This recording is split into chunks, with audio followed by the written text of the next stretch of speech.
The Ghost in the Snow, Finland and the Winter War, 1939-1940.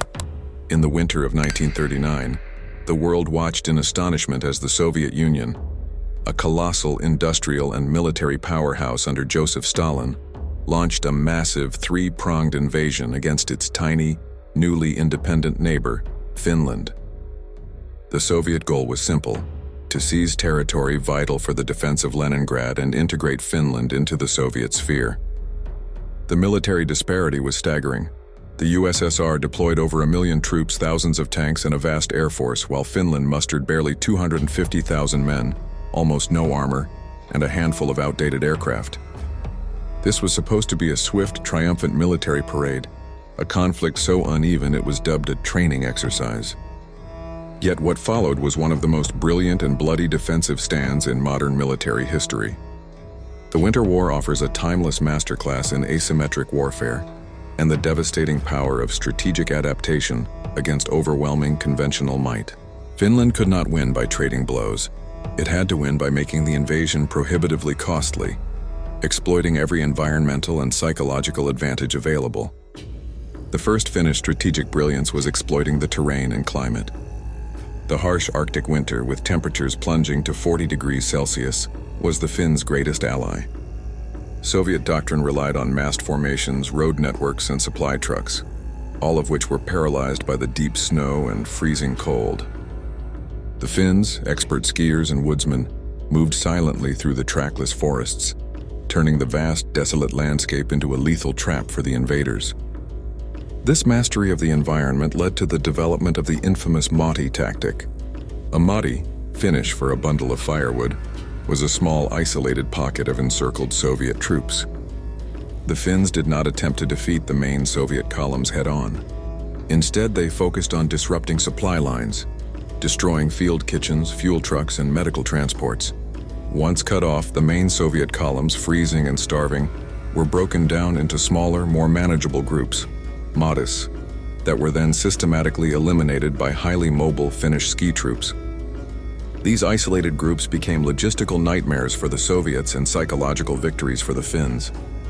Crucially, the Finnish success was equally dependent on superior small unit leadership and morale. The Finns were fighting for their home, their independence, and their very existence.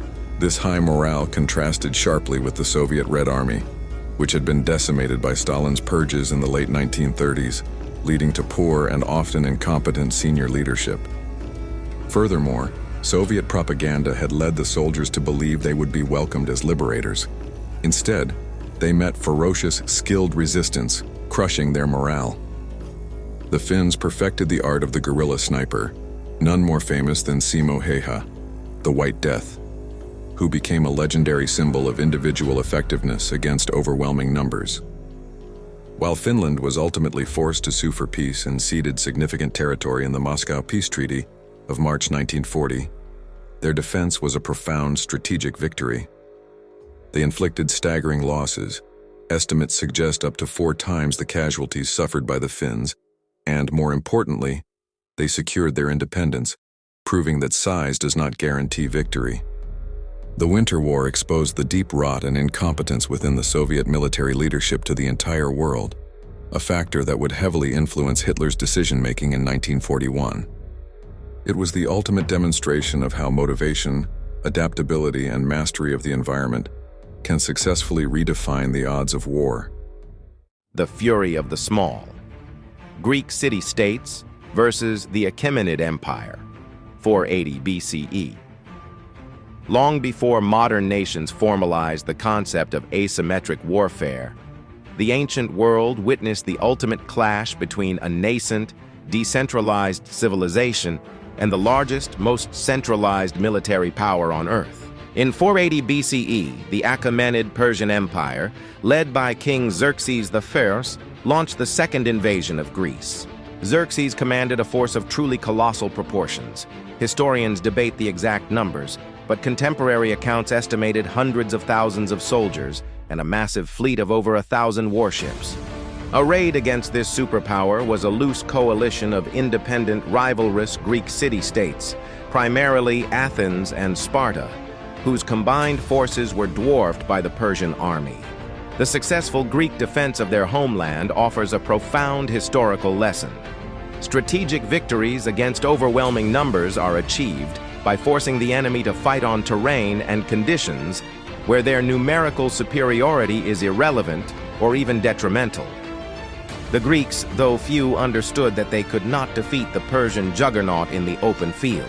Their strategy focused on two critical choke points, exploiting the unique geography of their country, the narrow coastal pass of Thermopylae for the land defense, and the constricted Strait of Salamis for the naval engagement.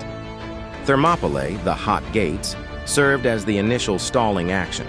A small force, famously led by King Leonidas and his 300 Spartans, along with several thousand allied Greeks, held the narrow pass for 3 days. The Persian army, built for sweeping maneuvers across vast plains, was funneled into a corridor so narrow that only a few dozen soldiers could engage at any one time. This eliminated Xerxes' numerical advantage. It didn't matter if he had 100,000 men if only 100 could fight.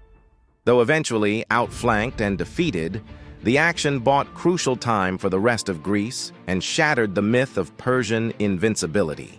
However, the truly decisive victory, the pivot point of the war, was the Battle of Salamis. The genius behind this strategy was the Athenian statesman and general Themistocles. He correctly recognized that the massive Persian supply chain was dependent on its vast navy, and that a decisive naval victory would starve the Persian army. The Athenian fleet, relying on the agile trireme, a fast three-banked rowing vessel, lured the colossal Persian fleet into the narrow strait between the island of Salamis and the mainland. In the cramped confines of the strait, the immense size and superior numbers of the Persian ships became a catastrophic disadvantage. The larger, slower Persian vessels became jammed, fouling their own oars and running into each other. The maneuverable Greek triremes, familiar with the local waters, rammed and destroyed the disorganized Persian fleet. Themistocles had intentionally chosen a battlefield where mass and naval power collapsed into chaos, allowing Greek skill and speed to prevail. The strategic consequences were immediate and absolute. With the Persian navy destroyed, Xerxes' massive army was cut off from its primary supply lines. Fearing being trapped in Greece, Xerxes was forced to retreat with a significant portion of his forces, leaving a smaller contingent behind, which was decisively defeated the following year at the Battle of Plataea.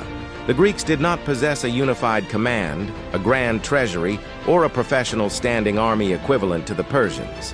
They succeeded through strategic intelligence, technological specialization, the trireme, and the courage to leverage terrain to nullify their enemy's primary strength. The Persian Wars demonstrated that logistical dependency and terrain ignorance are fatal flaws, even for the most powerful empires. The Unwinnable War, Vietnam, Asymmetric Endurance, and Political Will. The Vietnam War, 195-51975. Focusing on the U.S. involvement 1965 to 1973 stands as the ultimate modern case study in how a technologically and economically disadvantaged force can defeat a global superpower through sheer strategic endurance and mastery of asymmetrical warfare. The United States deployed over 500,000 troops, wielded unparalleled air power, advanced artillery, and spent billions of dollars, yet ultimately failed to achieve its political objectives against the forces of North Vietnam, NVA, and the Viet Cong VC insurgency. The lesson from Vietnam transcends mere military tactics. It is a lesson in the fatal misalignment between military capability and political will in asymmetric conflicts. The foundation of the Vietnamese success was an unwavering commitment to a long-term protracted war strategy. Often credited to Vo New Giap, they recognized early that they could not match the Americans in conventional battles. Instead, their strategy was simple: to survive and inflict a constant, low-level drain on American resources and morale until the American political will to fight evaporated.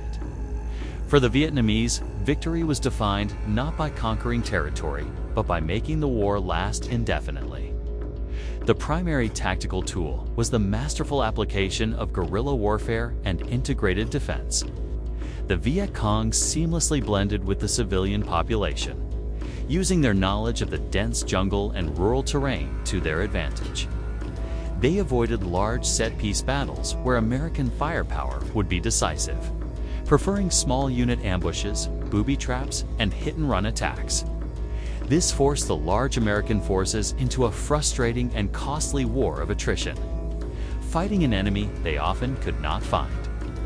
The second critical element was the construction of vast, sophisticated underground tunnel systems like the CUG tunnels.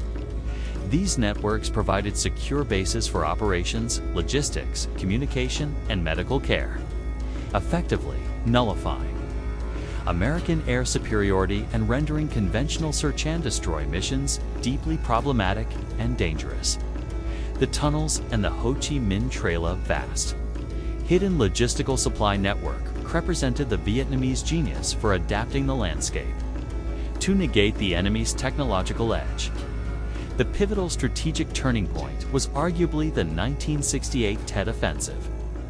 Militarily, Tet was a disaster for the Viet Cong and NVA, who suffered immense casualties after launching a massive simultaneous attack on cities across South Vietnam.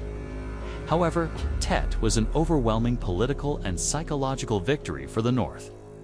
The ferocity and coordination of the attacks, even though they failed to hold ground, completely contradicted the optimistic reports of American military leaders who had assured the American public that the enemy was nearing collapse.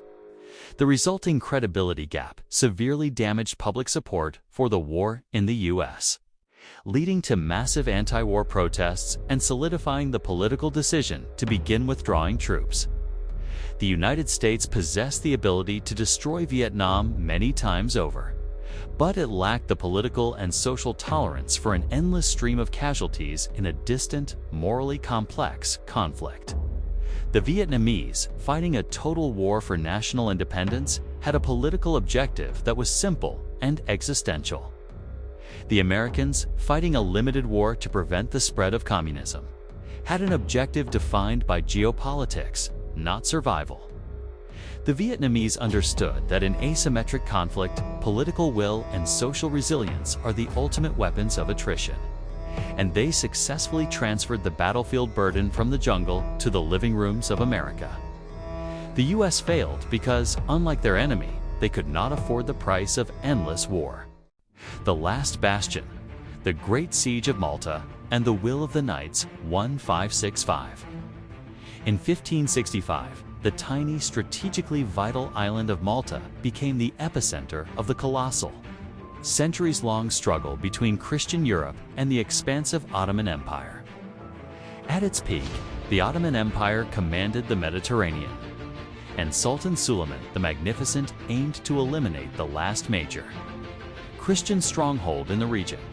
The fortifications held by the Knights Hospitaller of St. John, an ancient military order. The scale of the assault was breathtaking. The Ottomans deployed an invasion fleet of nearly 200 ships, carrying an army of over 40,000 elite soldiers, including the feared Janissaries.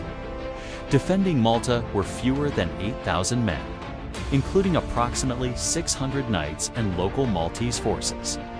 The Great Siege of Malta is history's definitive testament to the power of focused, engineering-driven defense and unyielding psychological warfare against crushing numerical superiority. The strategic importance of Malta was immense. Its deep harbors and central location made it a perfect forward operating base. For the Ottomans, taking Malta was the necessary step before launching a decisive attack on Sicily and potentially Italy itself. The Knights understood that their survival depended entirely on the strength of their stone fortifications and their ability to inflict unacceptable casualties. The siege centered on a small, isolated fortress known as Fort St. Elmo. The defenders knew that losing St. Elmo would grant the Ottomans control of the main harbor, allowing them to land their artillery safely.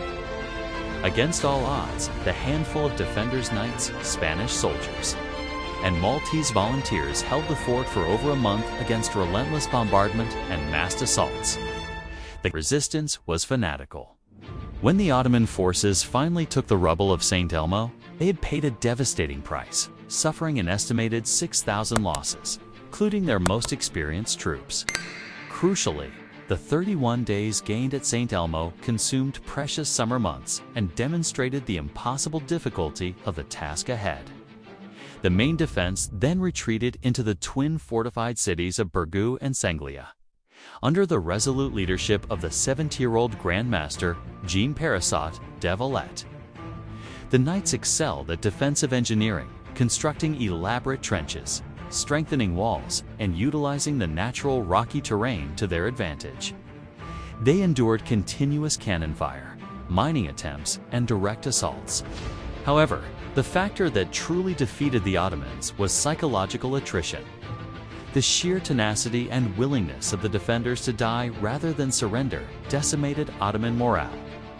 The constant, disproportionately high casualties suffered by the invaders who expected a quick victory led to internal dissent among the Ottoman commanders and severe indecision. The turning point occurred when the Ottoman leadership failed to seize a crucial moment for a final, decisive assault, paralyzed by the fear of yet another bloody repulse.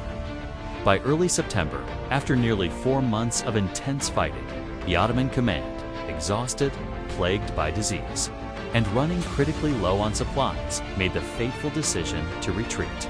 Just as a small Spanish relief force, the Great Relief, arrived. The Ottomans had suffered over 20,000 casualties, half their fighting force, and had utterly failed to dislodge the tiny garrison.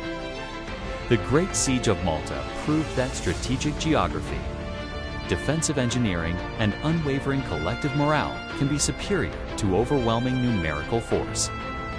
The defense did not win by destroying the Ottoman Empire, but by exhausting its will, crippling its resources, and shattering its aura of invincibility. It was a victory of spirit over logistics, which had a profound impact on the trajectory of Ottoman expansion in the Mediterranean.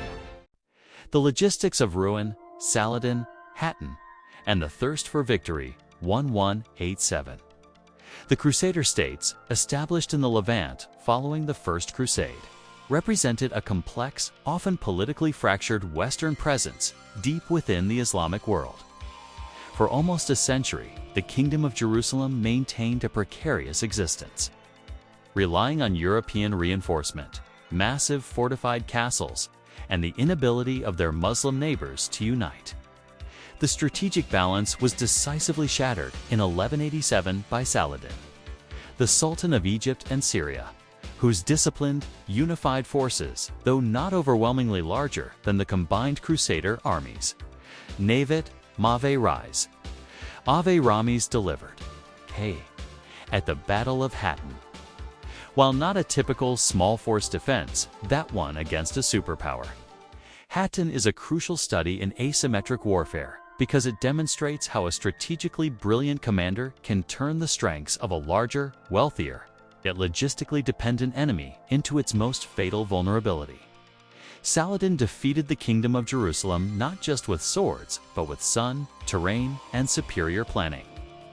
The Kingdom of Jerusalem's 4 seas comprising knights from various Crusader orders. Nobles and mercenaries were well equipped, highly skilled in heavy cavalry shock tactics, and held immense confidence in their armored might. However, their numbers were finite, and their political leadership, prone to rivalries and poor decision-making, proved inadequate for the looming crisis. Saladin, conversely, had achieved an unprecedented unity of the Muslim forces across the region, commanding a highly mobile cavalry force that was disciplined and dedicated. Saladin's masterstroke was forcing the Crusader army to march directly into a logistical nightmare. He seized the crucial town of Tiberias, deliberately luring the main Crusader army led by King Guy of Lusignan from the fortified safety of their base in Sepphoris. The direct route to relieve Tiberias was a long, arid march across the waterless plateau of Galilee in the searing heat of July. The Crusader leadership, against the desperate advice of experienced commanders like Raymond of Tripoli, chose to march. The entire army was immediately committed to a 2-day trek across scorching, enemy-harassed terrain with little or no access to fresh water. Saladin's forces, meanwhile, continuously harassed the Crusaders' flanks, igniting dry brush to increase the heat and, crucially, blocking all access to potential springs. By the time the Crusader army reached the twin hills known as the Horns of Hattin on July 4, 1187, their strength was already broken. The heavy armor and the exhaustion from heat, dehydration, and constant minor skirmishes decimated their discipline and morale. The heavily armored knights, normally the decisive force, were so debilitated by thirst that they could barely fight. Saladin's light cavalry, which remained fresh, fast, and constantly supplied, delivered the killing blow. The battle itself was short and decisive. The parched, disorganized, and exhausted Crusader army was completely annihilated. The consequences of Hattin were immediate and irreversible. Saladin captured the King of Jerusalem, the most important relic, the True Cross, and the vast majority of the kingdom's military forces. Within months, Saladin moved to capture the largely undefended Crusader castles and cities, culminating in the recapture of Jerusalem itself. Hattin is a stark reminder that logistics, intelligence, and environmental factors can utterly nullify the tactical advantages of heavy armor and wealth. Saladin did not defeat the Crusaders on equal terms. He used the terrain and the enemy's logistical arrogance to turn the environment itself into a weapon, proving that even a powerful armored force is fragile when its most basic needs, like water, are denied. The graveyard of empires, the Soviet-Afghan War, and the limits of conventional power. In 1979, the Soviet Union, fresh from its triumphs in space and seemingly unassailable in its geopolitical sphere, intervened militarily in Afghanistan to support a struggling communist regime. The objective was intended to be a swift, stabilizing operation, much like previous Soviet actions in Eastern Europe. Instead, the Soviet Union found itself entangled in a decade-long quagmire. Brutal, draining conflict against an irregular, highly motivated force known as the Mujahideen. This war serves as a modern, painful confirmation of the lessons learned in Vietnam. Conventional military superiority is inherently vulnerable to a determined, decentralized, and ideologically driven insurgency operating in a hostile environment. The Soviet-Afghan War, 1979 to 1989, shattered the myth of the Red Army's invincibility and contributed significantly to the eventual collapse of the USSR, as discussed in the previous series.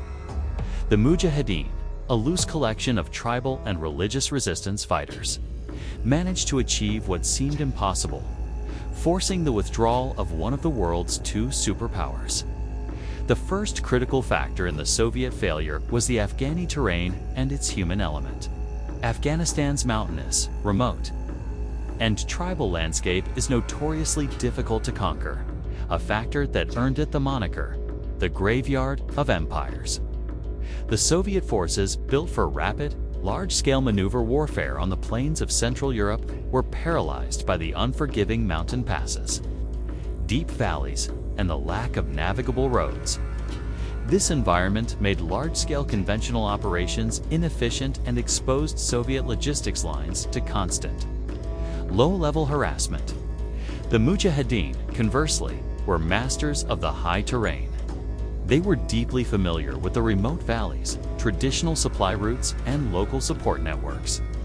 Their strategy was purely guerrilla warfare, avoiding decisive engagements, striking quickly at isolated Soviet convoys and outposts, and then melting back into the mountains or the civilian population. This perpetual, small-scale warfare maximized Soviet casualties and drained resources without offering the Red Army any grand, winnable battle. The second decisive factor was external support and technological asymmetry. The Soviet forces relied heavily on helicopter gunships like the Mi-24, behind to control the mountainous terrain and suppress the mobile insurgents. However, the balance of power shifted dramatically when the United States, Pakistan, Saudi Arabia, and others, recognizing a unique opportunity to bleed the Soviet Empire, provided massive financial and military aid to the Mujahideen.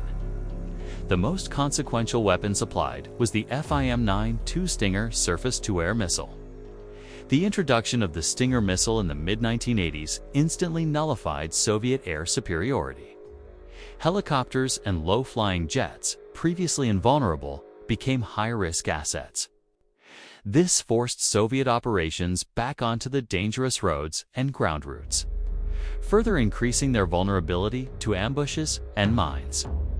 This injection of specific high-leverage technology transformed the Mujahideen from lightly armed resistance fighters into a potent air-denying force. The constant casualties and the inability to achieve a decisive victory led to a severe erosion of morale and political will within the Soviet Union. The war became known as the Afghan ordeal and the body bags returning home, exacerbated the already deep-seated economic and ideological problems facing the USSR. Ultimately, just like the US and Vietnam, the Soviet government realized that the costs in lives, prestige, and money far outweighed any possible strategic gain. The Soviet withdrawal in 1989 confirmed that highly motivated, locally supported, irregular forces, when provided with the right tools and operating in a complex environment, can successfully neutralize the overwhelming conventional power of even the most formidable global superpower. It was a victory of resilience and geography over tanks and air power. The master of maneuver, Hannibal Barca, and the War of Attrition to 18 to 200 to BCE.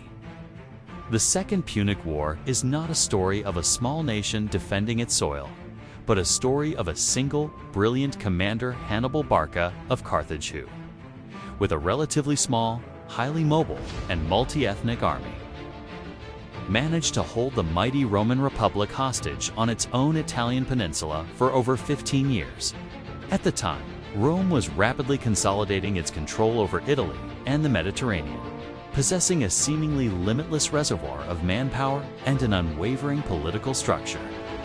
Hannibal's invasion was the ultimate strategic gamble, and his ability to sustain his campaign against overwhelming Roman demographic and logistical advantages provides unparalleled lessons in strategic genius and psychological warfare.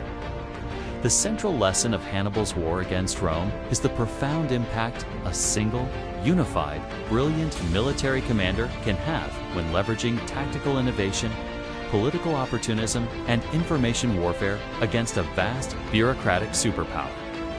Hannibal's entire strategy was predicated on one truth: he could not defeat Rome directly. His goal was not to capture the city itself, but to shatter the Roman alliance system, the sophisticated network of treaties and loyalties that bound the numerous Italian peoples, Latins, Samnites, Etruscans, etc. To Rome's strength lay in its inexhaustible manpower reserve provided by these allies. If Hannibal could convince the allies that Rome could not protect them, the manpower tap would shut off and Rome would be exposed. The key to this strategy was a rapid, decisive victory that would shock the allies. Hannibal delivered this shock repeatedly, turning conventional Roman superiority into tactical catastrophe. His strategic masterpiece was the Battle of Cannae in 216 BCE. Here, Hannibal intentionally used a weaker, crescent-shaped center to lure the densely packed, massive Roman legions forward. Once the center yielded, the Carthaginian heavy cavalry, having routed the Roman wings, enveloped the flanks, executing one of the most successful double envelopments in history. The result was the annihilation of an estimated 50,000 to 70,000 Roman soldiers in a single day, a loss that traumatized the Republic for generations. Cannae achieved its strategic goal. Numerous cities and regions in southern Italy defected to Hannibal's side. For over a decade, Hannibal sustained his army by living off the Roman land and relying on these new, fractured alliances. He perfected information warfare using Rome's defeats to constantly signal weakness and terror to its remaining allies. However, Rome proved to be the ultimate resilient superpower. Recognizing they could not defeat Hannibal in open battle, they adopted the strategy of Fabian Cunctator, Fabius the Delayer. This involved avoiding direct confrontation, focusing on harassing Hannibal's foraging parties, and using their inexhaustible resources to capture the cities that had defected, slowly strangling Hannibal's supply and manpower base. Rome's political will, though tested to the breaking point, never broke, and the core Latin allies remained loyal. The end of the campaign came when Rome finally leveraged its own manpower advantage to invade Carthage itself, led by Scipio Africanus. Hannibal was recalled to defend his homeland, where he was finally defeated at the Battle of Zama in 202 BCE. Hannibal's campaign remains the ultimate template for strategic asymmetry. He used brilliance over numbers, psychology over brute force, and political leverage over siege warfare. While he ultimately lost the war, his ability to sustain a high-leverage campaign deep inside enemy territory for 15 years, inflicting losses that would have destroyed any lesser state, confirms his status as the greatest practitioner of the impossible defense on the offensive.